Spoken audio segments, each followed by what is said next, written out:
Bonjour tout le monde, c'est Stevie de Music Feelings et vous ne le savez pas, mais aujourd'hui on va commencer la vidéo un peu différemment parce qu'aujourd'hui c'est mon anniversaire en fait. Et comme c'est mon anniversaire et qu'on est en confinement, je vais quand même prendre quelques secondes. A little drink. Ching. En plus ce matin j'ai eu une surprise, c'est-à-dire que c'est Lincha elle-même qui m'a envoyé une vidéo de Happy Birthday, you know. Happy birthday to you, Stevie. Happy birthday to you, Stevie. Happy birthday to you, Stevie. Yeah, yeah, yeah. Happy birthday to you. Joyeux anniversaire, Stevie. On se le fait aussi avec un peu de Mariah Carey.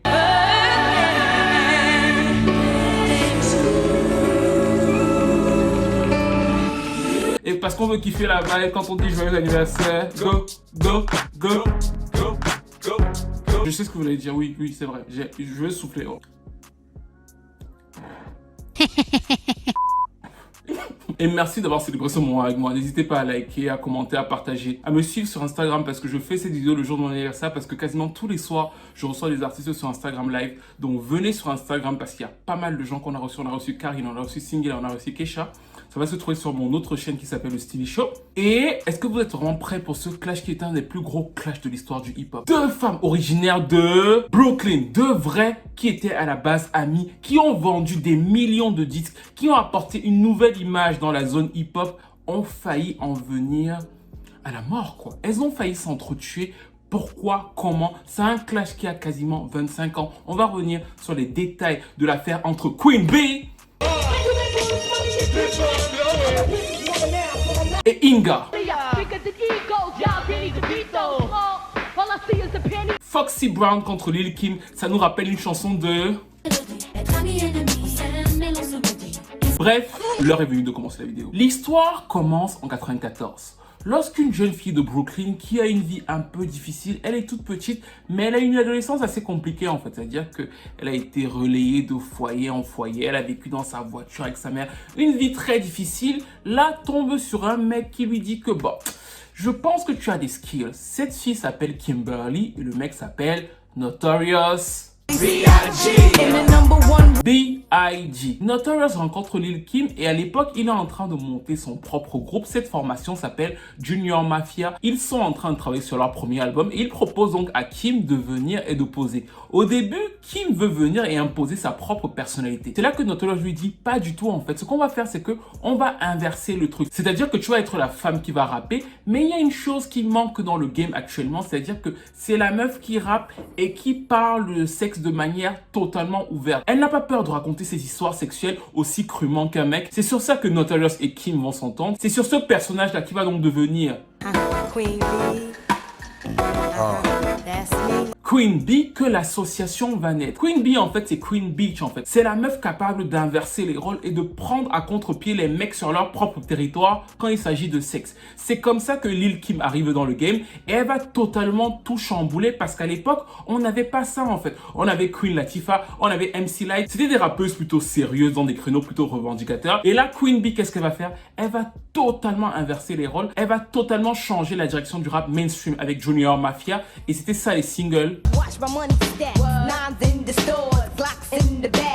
Ou encore ça. Les gens ne le savent pas encore, mais un mouvement très important dans la pop culture moderne est en train de naître à ce moment précis en fait. Il y a quelque chose de très effervescent qui se passe et qui existe encore jusqu'à nos jours, qui est en train d'être créé à ce moment précis.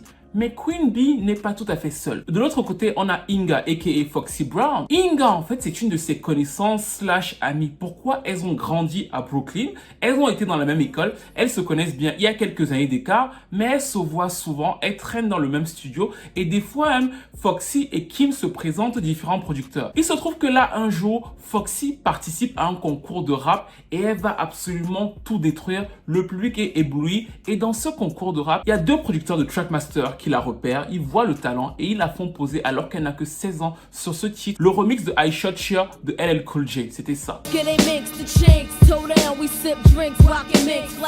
Je dois reprendre un verre parce que ce remix là, c'est un autre niveau en fait. Ce remix c'était vraiment, mais vraiment quelque chose. C'est-à-dire qu'une bombe absolue.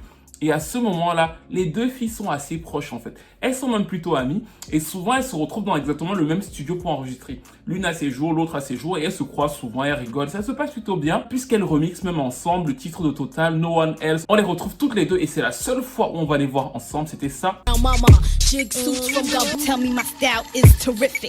À ce moment-là, il va y avoir quelque chose qui, à la base, va être vu comme un rapprochement et qui va tout de suite après devenir une sorte de clash entre les deux clans. C'est-à-dire que ce sont les prémices. Pourquoi? Parce que les Junior Mafia veulent bien avoir Foxy Brown dans le groupe. Sauf que Lil Kim, en réalité, est la seule femme de la formation et elle ne veut pas trop partager la place selon Foxy Brown. C'est Foxy Brown qui dit que Lil Kim n'était pas trop d'accord pour qu'elle rentre dans la formation. Mais de son côté, de toute façon, elle dit qu'elle ne voulait pas y aller. Elle avait été repéré par Jay-Z et avec les Trackmasters, il préparait son premier album qui va sortir le 19 novembre 1996. C'était ça le premier single. Quand Get Me Home sort, Foxy Brown a uniquement 17 ans. C'est encore une très jeune fille, mais elle explose tout sur son passage. Elle devient la mascotte des Trackmasters. Elle est en compagnie de Nas et en plus, c'est Jay-Z qui écrit les textes.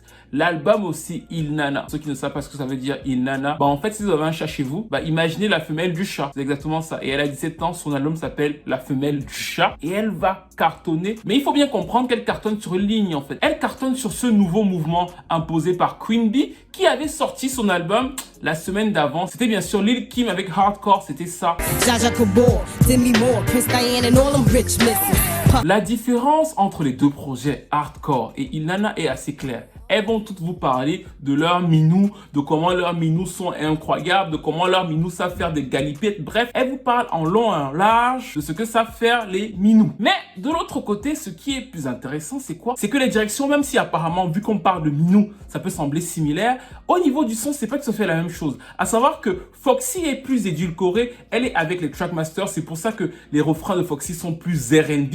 Et de l'autre côté, Lil Kim, comme son nom l'indique, est très hardcore en fait. Les refrains, les phrases, les attaques de Lil Kim, même Tupac, Lil Kim est à fond. Elle est vraiment très gangsta dans la manière dont elle aborde la scène et c'est souvent un peu tranchant avec son image un peu plus glamour en fait. Et c'est un peu sur ces deux plans là que les projets se séparent. C'est aussi pour ça que Foxy, qui aura les singles qui vont le mieux marcher sur le moment, va faire un meilleur démarrage que Lil Kim à une semaine d'écart. Et c'est vraiment sur cette partie là qu'il faut retenir. Il les avait mis plus ou moins en compétition parce que l'album de Lil Kim sort une semaine simplement avant l'album de Foxy. Donc les deux femmes se regardent, elles se disent qui sera la meilleure, qui sera la plus sexy, qui va le mieux vendre. Finalement, c'est Foxy qui va faire le meilleur démarrage et c'est Lil Kim qui va avoir le meilleur accueil critique en fait. Lil Kim va avoir le côté où elle sera plus reconnue par la rue au début que Foxy Brown. I mean, doesn't leave much. I wonder what a mom thinks. About, you know, that's all women is about. Showing our body or whatever. The poster is vulgar, and I think it misrepresents black women. I don't like it. But I'm starting to realize that, okay, he could say it, but I can't. He could sleep with 20 women, and I can't sleep with 20 guys. Men have made albums about how they like to have sex. I mean, why can't a woman make an album about how she likes to have sex, you know? Guys could talk about how they have sex and how they dog out the girls. And now we got a female representing for us. And now they want to call her hoes, you know, itches and all that. Let her do her thing. Let her make her music. You know? Toutefois, les deux femmes dans le rap créent la polémique en fait. L'image sainte, tout le monde les regarde, on se dit mais c'est quoi ce qui se passe? Certains soutiennent, d'autres pas. Et pendant la promo de l'album au début, elles sont plutôt amies en fait. Foxy Brown n'a aucun mal à reconnaître qu'elle est là parce que Lil Kim était là avant. Well, what do you say, about the people who compare you and Kim? Is that if I understand correctly, y'all are good? Real good friends. I take that as a compliment. Kim does her thing. She's Queen Bee, and I give it up to her. She did you know what I mean? She was doing a thing before me. She paved the way. Right. She was the first one coming out with the little, you know what I mean? The sexy thing. Right. She did her thing, and she's doing her thing, and that's my girl. So at the end of the day, when all the haters are still yapping, we sit back counting our millions, like, how much you got for that remix? You got a new plaque on your wall. You know what I mean? So it's like, yeah, it's all good. Elles disent que tout se passe plutôt bien à l'époque. Elles s'appellent, elles rigolent au téléphone. Qui est la mieux payée? Hi au téléphone. Ki miaou miaou au téléphone. Bref, elles se font ce genre de conversation. Et c'est donc là que Def Jam a une idée. Def Jam se dit, bah, il faudrait qu'on exploite ça en fait. Les deux meufs sont en train d'exploser. On les fait poser en couverture de The Source Magazine qui va devenir une couverture iconique. Elles sont là toutes les deux. Et le mec de Def Jam se dit, putain, il y a quelque chose à faire. Faisons-leur faire un album qui va s'appeler Thelma et Louise. C'est-à-dire que les deux meufs, on aurait pu avoir l'un des plus gros albums de hip-hop, Lil Kim et Foxy sur le même disque. On leur propose à chacune 500 000 $ pour enregistrer l'album. Tout le monde est plus ou moins excité et puis on attend. Un disque qui ne va jamais arriver parce qu'aucune d'elles ne va officiellement répondre à l'annonce. Là, il va y avoir d'un coup une deuxième chance. Pourquoi? Parce que Diddy lance à l'époque une grosse tournée. Une tournée où tout le monde se réunit, même si on est chez Def Jam, on est dans le monde du hip-hop. C'était ça le lancement. Down and just discuss different rules with everybody and get everybody's opinion so to be more like a family type of atmosphere. You know, we're going to be living together for the next 6-7 weeks. Everybody got to be happy. So, at the production meeting that Puffy organized, it was basically just... Et donc, Foxy et Lil Kim sont de fait dans la même tournée. On aurait pu penser qu'elles se seraient rabibochées, rapprochées, et donc que les choses seraient reparties, et qu'on aurait donc eu le fameux Thelma et Louise. Mais c'est tout le contraire qui va se produire. Pourquoi? Parce que dans le show, en fait, même si effectivement c'est la famille, c'est quand même d'abord Bad Boy Records. Et Lil Kim, c'est quand même d'abord de chez eux, même si elle n'est pas officiellement signée chez Bad Boy. C'est d'abord le produit de Diddy, il en est très proche. Et bien sûr, comme c'est la star du truc, elle va passer en dernier. Et Foxy Brown, au fil de la tournée, va se dire, mais pourquoi en fait, moi, je passe au début et Lil Kim, elle passe en dernier, alors qu'au niveau des ventes, on est plutôt similaire. Parce qu'effectivement, les ventes entre les deux sont assez similaires. Mais Lil Kim a un truc que Foxy Brown n'a pas à l'époque, c'est que c'est une passionnée de mode et qu'elle joue à fond sur l'image. D'ailleurs, son show à elle était totalement préparé, c'était ça. Yo, this is my luxurious bed. Do you love it? I'm Madonna. When I was looking at Madonna doing her stage shows, I said, dang, I gotta do that one day. But I wasn't even a rapper yet or anything. I wasn't doing anything.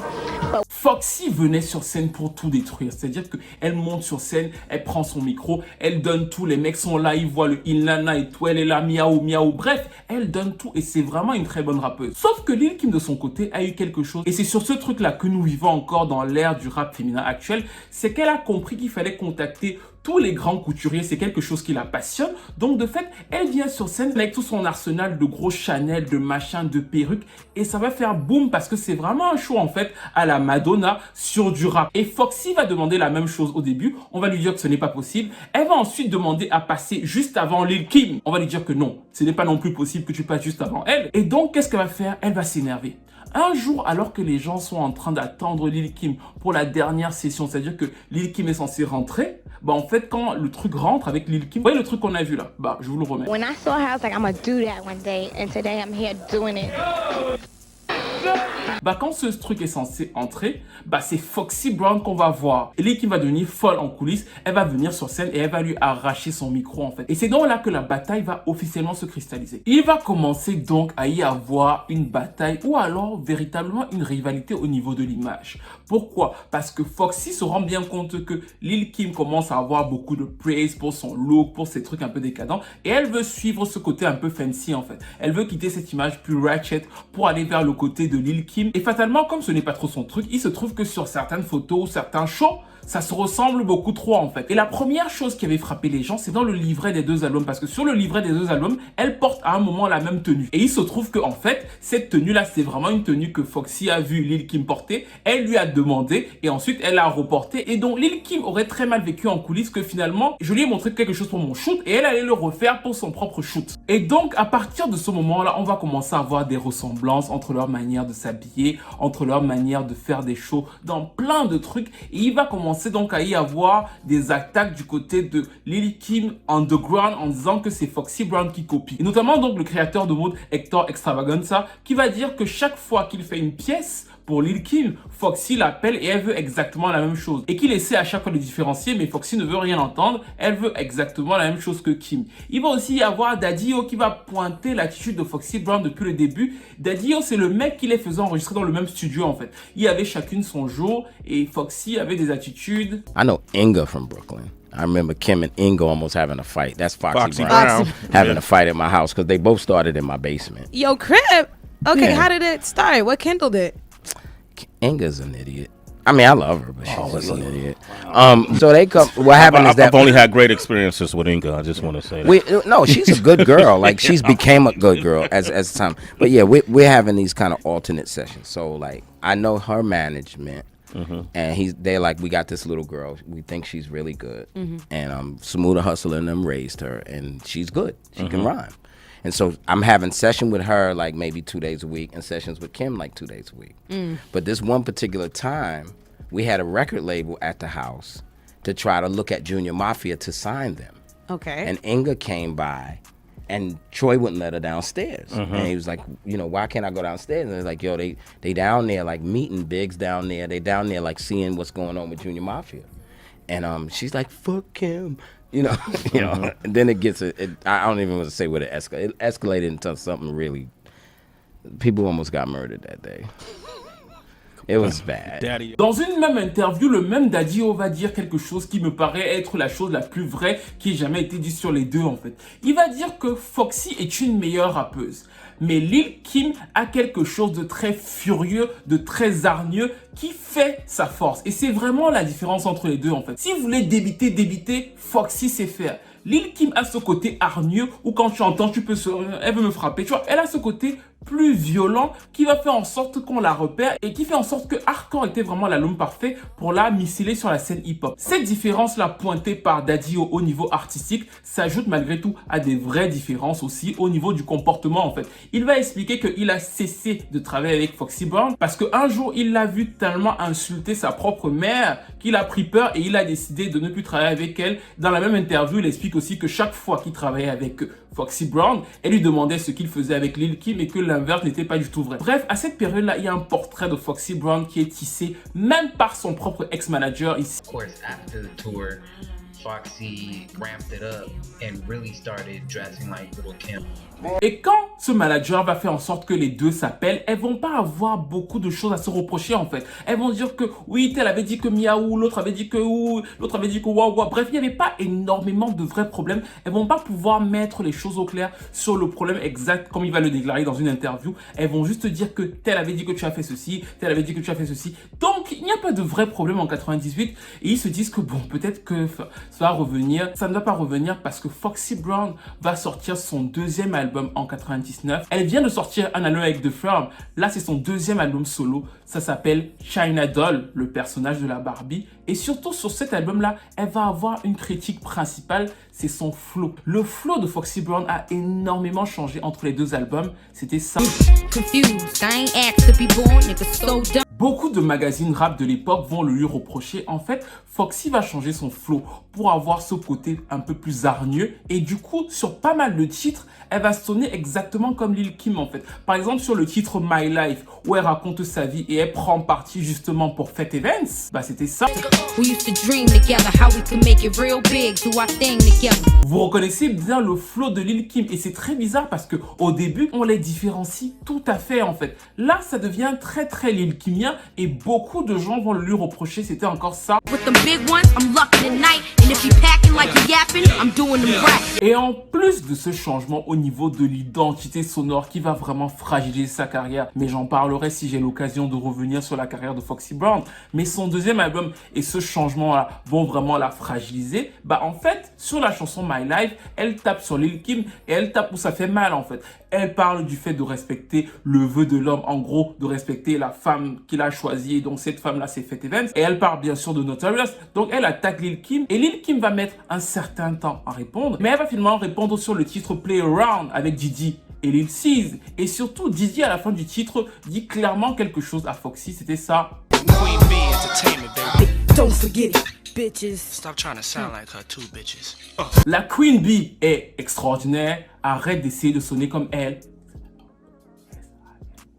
Bref, vous avez compris, les mots deviennent durs et surtout en fait 4 ans après leur début et alors qu'elles étaient plus ou moins amies avant de commencer, Foxy Brown et Lil Kim s'échangent maintenant des amabilités devant tout le monde dans le game. C'est-à-dire que tout le monde voit que Foxy et Lil Kim sont en clash. Ça ne s'arrête pas là parce que Lil Kim, quand elle sort son album Notorious Kim en 2000, continue, c'était ça. Et Lil Kim ne rigole absolument pas sur sa partie en fait. Les filles disent qu'elles veulent être différentes, mais en réalité, elles veulent toutes être moi. Cette fille-là se promène partout avec son Inanna, son Minou qui...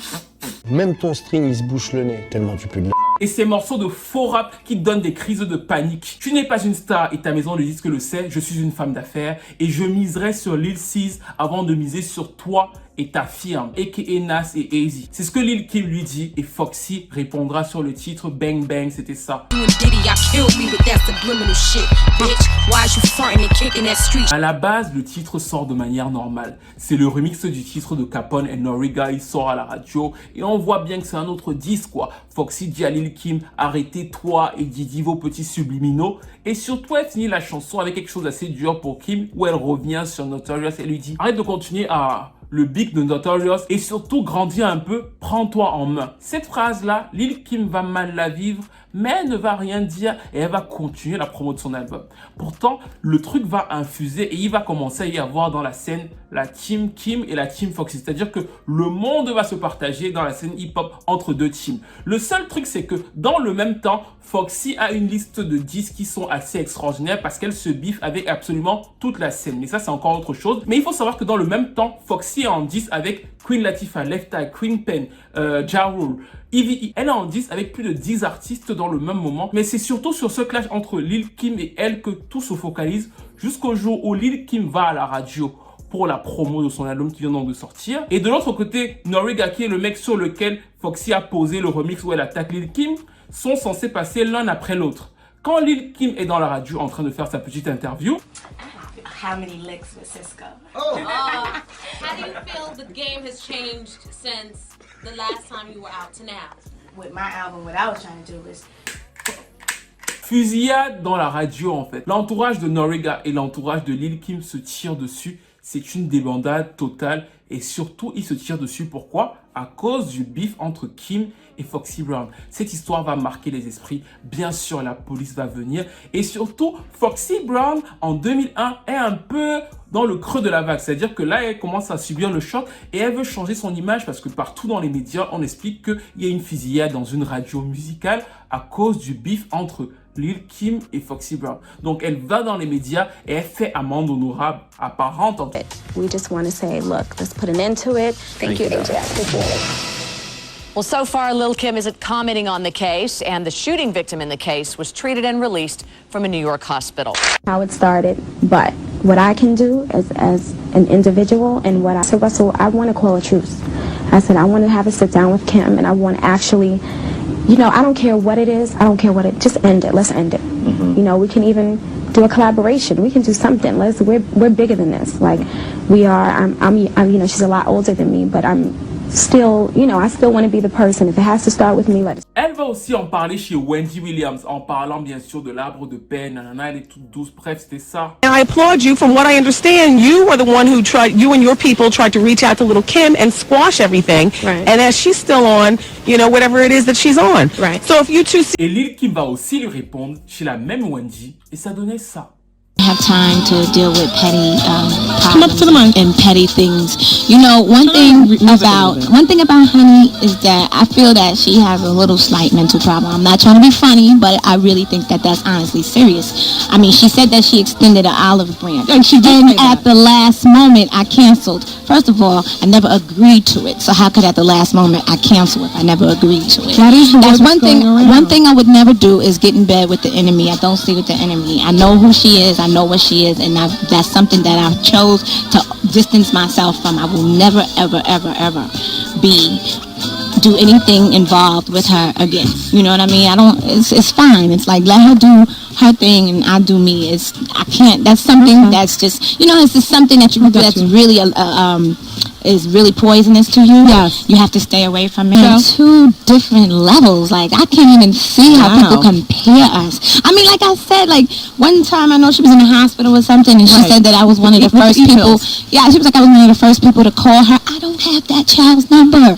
So, like, why are you lying? Like, that right there scares me. Like, you know, if you have to lie to try to get me to be a friend, that right there is not showing. Elle va expliquer qu'en réalité, elle et Foxy n'ont jamais été très amis. amis et que beaucoup de fois dans la presse, Foxy va inventer des histoires d'amitié, comme quand la fois où Foxy s'est fait cambrioler avec sa mère. Elle va dire que Foxy a raconté dans les médias que Lil Kim était une des premières personnes qu'il a appelé, alors qu'en fait, elle n'a jamais appelé Lil Kim. Elle pense que Foxy a un problème mental et que Foxy a une fixation par rapport à elle. C'est en tout cas le propos de Lil Kim qui, malgré tout, va être incriminé dans cette affaire et ça va vraiment avoir un choc sur sa carrière. Elle va continuer à faire des disques, notamment sur ce disque très célèbre qui s'appelle Quiet. Mais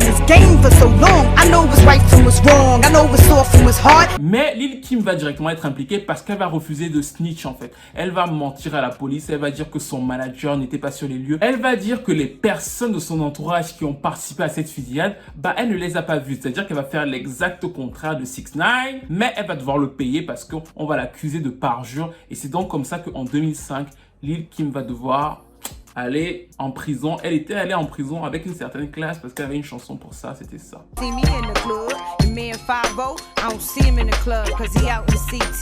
Le passage en prison, même s'il va y avoir un effet assez ouf sur la street crédibilité, à savoir que Lil Kim c'est une vraie, c'est pour ça que des fois, quand vous attaquez Lil Kim sur la rue, notamment à Brooklyn, vous pouvez être très mal en fait. Il va y avoir ce côté où elle est très respectée par la rue. De l'autre côté, ça va casser sa relation avec Atlantic en fait. Son label ne va pas tout à fait comprendre les codes et donc petit à petit, c'est vraiment à partir de ce moment-là et de la promo de l'album de Naked Truth que la carrière de Lil Kim va commencer à prendre la pente descendante et ça ne serait pas arrivé si elle n'avait pas eu ce clash violent avec Foxy Brown en fait. C'est vraiment pour vous montrer le niveau où elles sont arrivées. Elles sont arrivées à un niveau de violence assez fort. Et là vous vous dites, oui mais Lil Kim aurait dû accepter la paix tendue par Foxy Brown. Elle ne lui a pas bien répondu. Elle a dit que Foxy était folle. Mais le truc c'est que si Foxy avait vraiment suivi ce qu'elle a dit, c'est-à-dire que si Foxy était restée calme, sympathique avec tout le monde, Foxy aurait certainement un peu plus d'élan aujourd'hui. Alors que Foxy en réalité est moins visible que Lil Kim. Et ça s'explique comment? Ça s'explique parce que Foxy Brown a continué après Lil Kim à avoir des problèmes avec absolument all the fucking game. Je vous l'ai dit tout à l'heure, Foxy, même dans les aéroports, elle s'est battue. Il y a eu plusieurs accusations sur Foxy Brown qui se battait avec les hôtesses de l'air, avec les portiers. On l'accusait d'être enfarinée à un certain moment. Foxy a commencé une descente aux enfers qui s'est en plus terminée de façon assez tragique parce qu'un jour, elle s'est réveillée et dans tout ce qu'elle faisait là, elle a eu quoi? Elle s'est réveillée sourde en fait. C'est-à-dire qu'un jour, elle s'est réveillée et elle n'entendait absolument plus rien. Blessed, I'm just happy to hear again. I'm just happy to be able to hear again. Ce qui lui est arrivé est vraiment l'une des pires choses pour une artiste, mais elle n'a pas arrêté pour autant. En 2008, quand Lil Kim a fait Dancing with the Stars, Foxy Brown était à l'attaque. Quand le truc Nicki Minaj a commencé à bomber en 2010-2011, Foxy Brown est venu derrière Nicki Minaj.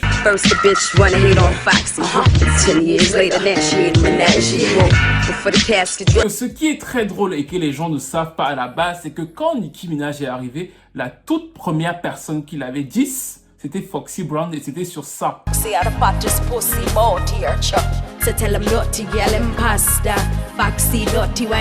Si un jour j'ai l'occasion de faire une vidéo sur sa carrière, vous verrez que l'histoire de Foxy Brown est très intéressante et encore une fois très instructive, même dans la vie de tous les jours en fait. Moi je trouve que la voir évoluer, chaque fois que je la vois, j'ai très mal au cœur parce que c'est une de mes rappeuses préférées. Mais la voir comme ça, je me dis, il faut faire très attention avec la vie. Il y a un artiste récemment qui me racontait une histoire sur une chanteuse française et il me disait, tu sais Steve, quand tu montes, quand tu as le succès, faut dire bonjour, il faut saluer toutes les personnes que tu vas croiser à chaque étage. Parce que quand tu vas redescendre, tu vas les retrouver. Et ça, c'est un truc que Foxy Brown n'a pas vraiment assimilé. Parce que quand vous vous rendez compte de la carrière de Foxy Brown, vous vous rendez compte qu'elle était avec AZ, elle était avec Nas, elle était avec Jay-Z. Vous voyez Jay-Z, Nas aujourd'hui, et jamais ils ne vont faire appel avec Foxy Brown. C'est parce qu'elle a un problème de comportement, en fait. Au-delà de son histoire avec Lil Kim, elle a eu des clashs avec toutes les personnes qui étaient autour d'elle. Et c'est connu dans l'industrie.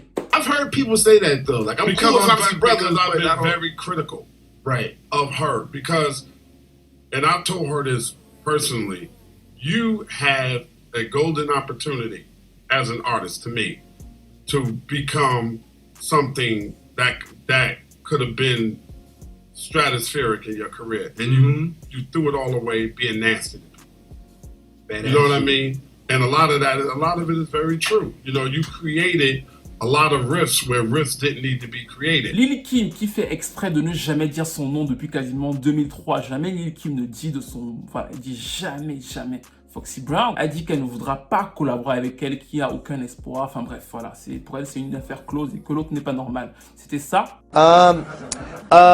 106 tweeted, would Lil Kim ever do a very long-awaited collaboration with Foxy Brown after all these years? No. No? Why? No? Oh. So many beats. That would be a hell to the no. Yeah. To now, quote the when woman. people don't change, it's like, I'm a very forgiving person, but at this point, I don't really see the point. So. Okay. En 2014, Fabolous a essayé de faire une grosse réunion au Hot Summer Jam, c'est-à-dire que les deux devaient venir sur scène, se saluer, voilà. Lil Kim était plutôt d'accord pour faire le truc sur scène et Foxy Brown a dit la dernière minute que c'était totalement fake parce que les deux ne se sont pas parlé en privé. Bref, ça a de nouveau capoté. Et ce qui m'a toujours rendu hyper triste dans cette histoire, c'est le fait que faut savoir que ça. It was actually Lil Kim who introduced us. If I can remember, it was AZ. I'm thinking Nas was on the phone, Kim was on the phone, and they were freestyling back and forth or whatever, and they asked him to freestyle. And she was like, hold on, let me go get my ace, hold on. And she clicked over and was like, yo, I got AZ, and da-da-da, and the other line, yo, I need you to come on the line, and so I got on and just bodied the whole conversation, and A was like, yo, where is she right now? I want to see her. So he came. Oui, ce qui est le plus triste, c'est qu'effectivement, ils étaient amis à la base. Et surtout, c'est Lil Kim qui est au téléphone avec AZ et qui dit à Foxy, viens poser pour qu'il entende comment tu poses. Et c'est donc à partir de Lil Kim et elle-même Foxy le dit, qu'elle finira par avoir une carrière en fait. Le fait qu'elle se retrouve aujourd'hui à ne même pas pouvoir se parler, même pas l'autre ne veut pas prononcer le nom de l'autre et qu'elles aient failli se tuer finalement, alors qu'on aurait pu avoir un bête d'album, mais toujours rester en travers de la gauche parce qu'encore une fois, chacune a sa force. Et quand vous les prenez bien au début, on voit comment Foxy c'est la dextérité, un peu de jeunesse et tout, et Lil Kim c'est la hargne. On aurait eu un terrible album qui finalement ne sortira jamais. Et vous avez vu que même dans le clash entre Remy Ma et Nicki Minaj, il y avait encore Foxy Brown et qui a pris un méchant coup en fait. Good as dead bitch, talking shit about me to a dead bitch. Qui est parti parler de moi à une SALOPE. Remy a été très fort, mais c'est parce que Foxy a des problèmes encore actuellement avec beaucoup de gens dans l'industrie. Et quand elle s'est retrouvée dans la merde, il y a personne pour lui tendre la main en fait. Bref, nous arrivons à la fin de cette vidéo qui revenait donc sur un des clashs qui est l'un des plus gros clashs du hip-hop féminin. N'hésitez pas à me dire ce que vous en pensez. Dites-moi qui selon vous a gagné le clash. Dites-moi qui selon vous est la meilleure rappeuse. Dites-moi qui selon vous a eu le plus d'impact. Dites-moi qui selon vous a la meilleure discographie. Bref, dites-moi tout dans les commentaires. Vous avez vu mon avis. Vous savez que moi les deux, ce sont mes favorites. Je pense qu'en termes de dextérité, la jeunesse de Foxy Brown, la ferveur du Il Nana de Foxy Brown avait quand même quelque chose de spécial et que la hargne que Lil Kim a gardée pendant 10 ans sur différents albums lui a quand même donné une autre stature. Et surtout, un jour, on reviendra effectivement sur l'impact visuel de Lil Kim. Parce que beaucoup de gens, vous voyez tous les jours Lil Kim et vous vous en rendez même pas compte en fait. Vous comprenez pas pourquoi. Je reviendrai sur ça une autre fois. Dites-moi ce que vous pensez de ce clash. Dites-moi tout dans les commentaires. Qui était la meilleure, qui a gagné, si c'était un clash ridicule, dites-moi tout. Parce qu'elles ont quand même failli... Merci à toutes les personnes qui m'ont souhaité un joyeux anniversaire. Merci à toutes les personnes qui ont participé tout à l'heure à mon petit live anniversaire. N'hésitez pas à me rejoindre sur Instagram, à vous abonner à ma chaîne, à commenter, à liker, à partager au maximum. Et je vous retrouve pour une nouvelle vidéo.